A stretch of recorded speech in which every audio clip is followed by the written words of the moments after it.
Bueno, ya estamos en línea con nuestro próximo entrevistado. Está José Nesis, él es médico psiquiatra y especialista en terapia familiar, pero hoy nos va a hablar de seguridad vial. Y mi primera pregunta, después de dar la bienvenida al programa, es, José, ¿por qué un psiquiatra nos habla de seguridad vial? Bueno, hay razones, uno podría decir, razones personales y razones generales para pensar esto. Yo prefiero enfocarme en las generales, ¿no? Uno podría pensar que, por un lado, la seguridad vial, desde hace muchísimo tiempo, desde hace varias décadas, es un problema sanitario, entre otras cosas. Tiene un altísimo impacto en lo que llamamos morbimortalidad, es decir, en lesiones y muerte. Es un gran generador también de discapacidad y además tiene un enorme costo para cualquier sociedad. Entonces, en Argentina estamos particularmente afectados por esto. Es un país que no escapa a ese problema mundial, sino todo lo contrario, es uno de los más afectados proporcionalmente. Y bueno, en ese sentido, tradicionalmente los médicos intervenimos una vez que se produce un accidente. Ese es el campo de la emergentología, la traumatología, pero al mismo tiempo los que trabajamos más enfocados al estudio de las actitudes humanas y a qué nos pasa psíquicamente, cómo pensamos, cómo sentimos, cómo nos comportamos, bueno, tenemos un enorme desafío para tratar de contribuir, por lo menos en uno de los aspectos más importantes que tienen que ver con la seguridad vial. Lo que seguramente siempre se dice es que gran parte de los accidentes tienen su causa en el factor humano, como se lo llama en términos generales. Bueno, de esa parte intentamos ocuparnos nosotros. Más que nada, su trabajo está, orientado hacia la prevención, José. Sí, está orientado hacia la prevención. En mi caso, más todavía a la comprensión de cuáles son los problemas más grandes que tenemos y por qué los tenemos. Ajá. Después, a partir de eso, la prevención empieza a ser más materia de los que llevan adelante políticas públicas, ¿no? Pero probablemente cuando uno empieza a compartir con el público en general la comprensión de determinados fenómenos, también surgen cambios de conducta en la gente, que podríamos llamar, nuevos hábitos, y que eso depende de las políticas públicas, pero también depende de cómo la gente empieza a querer cambiar determinadas situaciones. El ejemplo que yo suelo dar es lo que pasó en muchos lugares del país con la ley antitabaco, especialmente cuando se inició, por lo menos en los lugares como la ciudad de Buenos Aires, en donde hace algunos años atrás a la gente le parecía impensable que esa ley tuviera éxito, o que tendría éxito a partir de grandes castigos, y la verdad es que nadie conoce personalmente a alguien que haya sido castigado por esa ley. Y sin embargo el éxito es casi absoluto, ¿no? Claro, claro. Hola José, mi nombre es Ángeles. Yo estuve en las charlas TED y bueno, escuché su charla. Y algo que me pareció muy bueno era la relación que usted hacía entre lo que pasaba en la calle y lo que pasaba como sociedad. ¿Le gustaría explicar esa comparación para los que nos están escuchando? Bueno, eso es una propuesta, que es pensar en es decir, hay estudios que muestran que, por ejemplo, hay una relación entre, supongamos, los índices de percepción de la corrupción de un país y el nivel de accidentalidad vial, ¿sí? Y además uno lo puede ver en lo cotidiano, con una lupa, digamos, uno puede ver fácilmente qué es lo que ocurre en nuestras interacciones cotidianas en el tránsito y ver cómo eso se relaciona con otros problemas o virtudes que tenemos en nuestro país, ¿sí? La mirada tradicional dice que si socialmente las condiciones mejoran, probablemente el impacto que eso tenga en el campo vial sea directo, y yo estoy de acuerdo con eso.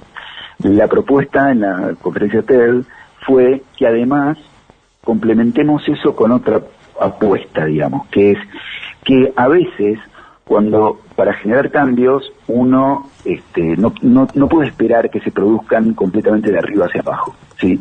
Entonces hay veces que, a diferencia de la ley antitabaco, en donde la ley antitabaco fue el disparador, digamos, fue como poner el cronómetro en el segundo cero para decir, bueno, a partir de ahora todos vamos a cumplir con un acuerdo que sabemos que nos beneficia a todos. Con el tema del tránsito es más difícil, porque ya existen las leyes viales, ya hay una ley nacional de tránsito, hay leyes provinciales, está lleno de reglas que se pueden mejorar, digamos, pero de hecho existen, que nos ayudarían muchísimo a que la gente no muera en la forma en que muere, en la cantidad, y que no quede herida. Sin embargo, poner ese punto de partida es más difícil porque justamente las leyes ya están. Claro. Entonces, de alguna manera, la idea es concientizar acerca de eso y pensar que si modificamos eso, puede ser que se modifiquen otro tipo de cuestiones. Si uno empieza a tener, a partir de la idea del respeto por el otro en la vía pública, por ejemplo, es mucho más difícil que, o mejor dicho, hay muchas más probabilidades, pongámoslo por la positiva, hay muchas más probabilidades de que esas conductas de respeto hacia el otro se multipliquen en otras áreas de la vida social. Esa es la idea. Es muy difícil, digamos, si empezamos a tenernos en cuenta unos a otros, especialmente las personas que van en vehículos que suponen una mayor probabilidad de generar riesgo por sobre los usuarios vulnerables del sistema vial, ¿no? En general los peatones, ciclistas, y empiezan a tener más cuidado hacia los otros, y ese patrón de conducta extender, perfectamente podríamos esperar que eso se multiplique a otras áreas de las interacciones entre las personas.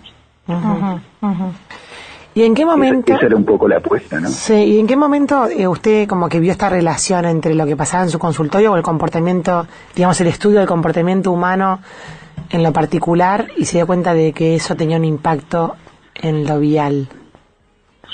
Bueno, eso es algo que vienen trabajando varias personas hace muchos años. No tiene que ver con el trabajo en un consultorio, en realidad, sino que tiene que ver con el estudio del comportamiento de grandes poblaciones. Claro. En la TED, en la conferencia TED, un poco el disparador de la conferencia es: tomemos, por ejemplo, la interacción en una esquina. ¿Qué pasa cuando un peatón quiere cruzar con el semáforo a su favor y un automovilista quiere girar por la misma senda peatonal también con el semáforo a su favor?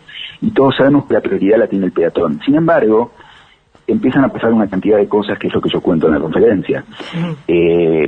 Pero ¿quién vio, por ejemplo, hay varias personas que vieron vínculos entre una cosa y otra? Uno que yo cito en la conferencia, que me parece una de las experiencias más interesantes, se hizo en América Latina, en Colombia particularmente, y específicamente en Bogotá, y fue un filósofo y matemático que fue rector de la Universidad Nacional de Colombia, y después fue 2 veces alcalde de Bogotá. Y él instrumentó un montón de cambios basados en modificar actitudes de la gente. Y eso generó mejoras, no solamente en la cantidad de accidentes, que disminuyeron tremendamente, sino en el delito en general.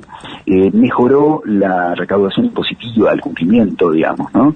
Es decir, una cantidad de cambios, pero impulsados por estimular lo más positivo de la gente, digamos, ¿no? Fueron políticas públicas que no tenían su núcleo duro en el castigo. Eso no quiere decir que no hubiera castigos ni sanciones para las conductas disvaliosas, ¿sí? Pero el acento no estaba puesto inicialmente en eso. Entonces ya hay antecedentes de gente que viene trabajando en modificación de actitudes vinculadas, poniendo como escenario fuerte el espacio vial. Uno podría generalizarlo como: dime cómo te conduces en el espacio vial, o cómo manejas, y te diré quién eres o qué eres como sociedad, de algún modo, ¿no? Habría que empezar a pensar también desde esa perspectiva, que lo que pasa en la calle no nos es ajeno. Claro. A veces nos olvidamos que el tránsito, al igual que la sociedad, lo construimos entre todos, ¿no? Claro, porque además es el espacio en donde todos interactuamos, más tarde o más temprano, a menos que alguien tenga un problema, digamos, donde no haya salido de su casa por algún motivo de fuerza mayor durante muchos años, que son casos excepcionales. La inmensa mayoría de la población sale en algún momento a la calle, y eso implica que debe interactuar con otros. y ese es el espacio de intersección social, ¿no?, más importante que tenemos hoy por hoy, mucho más importante que un estadio de fútbol o que un o que un salón de actos o lo que fuera, o que un estudio de televisión. Claro. José, ¿y qué características ve en los argentinos que, entre comillas, nos distinguen, creo que negativamente, respecto a otros países? De lo que nos distingue negativamente, hay nosotros tenemos un cierto, llamémoslo, desdén, un cierto desprecio no consciente ni voluntario, esto es interesante, ¿no? Por las reglas y particularmente por las señales. No, fíjense que cuando en muchas situaciones, en muchos caminos, y cuando se llega a un peaje, por ejemplo, están lo que llaman lomo de burro, que son reductores de velocidad. En realidad hay carteles que dicen que hay que reducir la velocidad, pero el sistema vial sabe perfectamente que nosotros no les damos demasiada importancia a esas señales, entonces nos ponen medios físicos y no medios simbólicos como es un cartel, ¿no? El reductor de velocidad representa el fracaso del sistema de señales, ¿sí? Con esto no estoy diciendo que hay que sacar los reductores de velocidad, pero estoy simplemente describiendo cuál es el significado que tienen. Muchas veces puede pasar que alguien se distrajo y le viene bien que haya un reductor de velocidad, pero en general representan el fracaso del sistema de señales.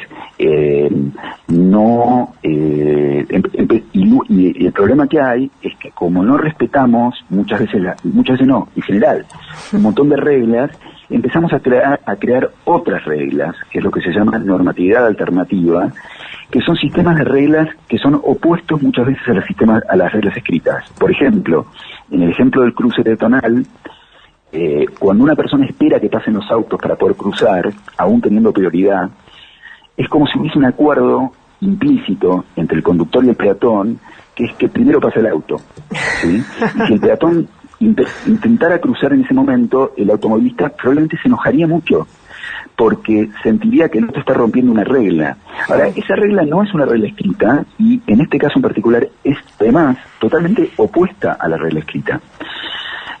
Lo mismo ocurre en las grandes rutas del país, en donde si, supongamos, hay 2 carriles por vía, y hay un carril rápido con una velocidad máxima, ese carril debería reservarse a la gente que tiene una situación de emergencia, supongamos, o aún podría ser utilizado a la velocidad máxima, pero viene gente que va a una velocidad mucho mayor que esa y suele tener una conducta violenta hacia los otros, una cosa de hostilidad.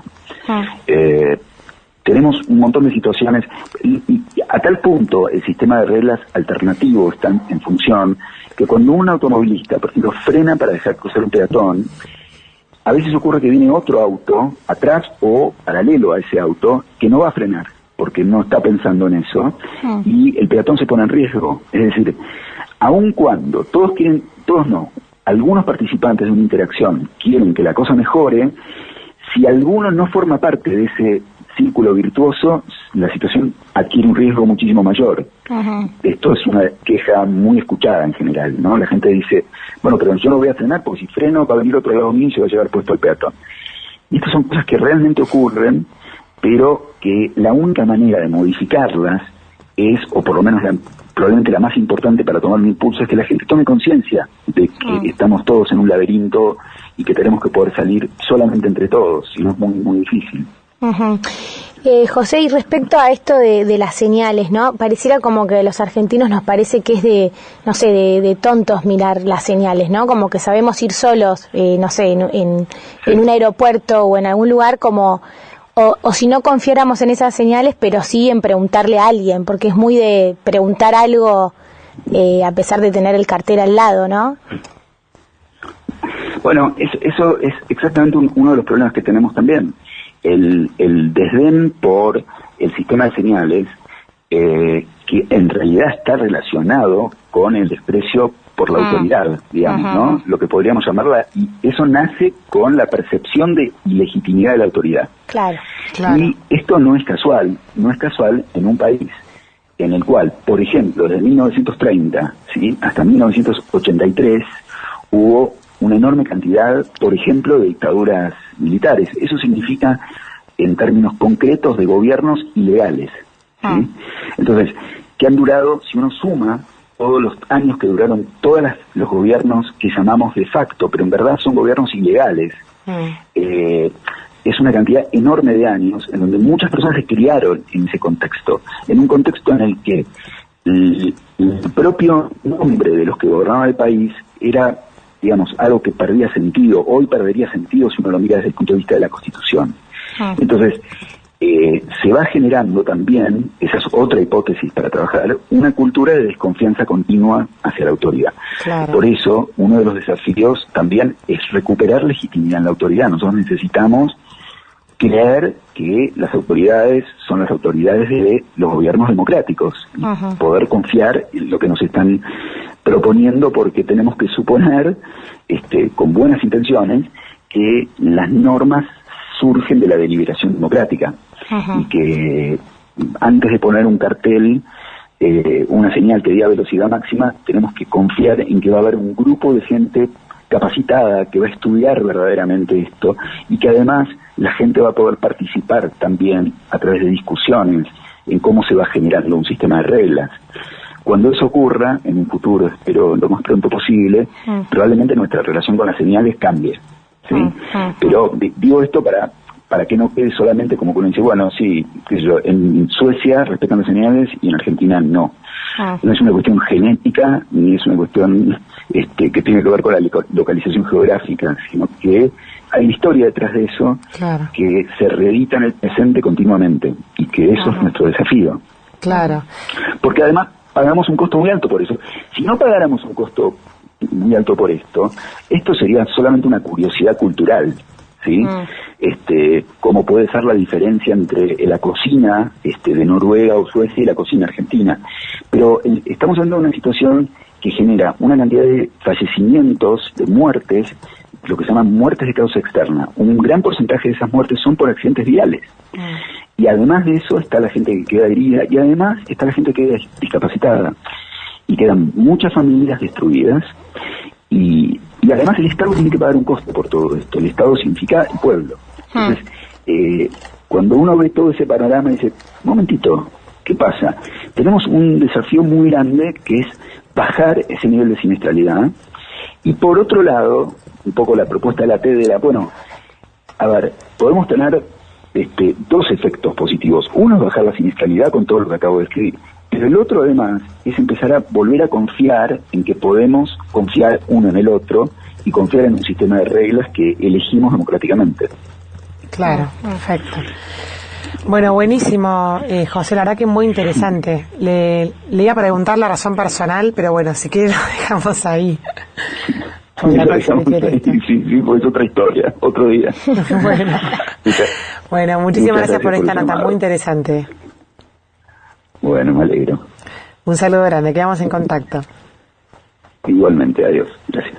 Bueno, y así pasaba por Citas de Radio José Nesis. Él es médico psiquiatra, pero muy interesante lo que plantea de por qué los argentinos nos va tan mal con la seguridad vial.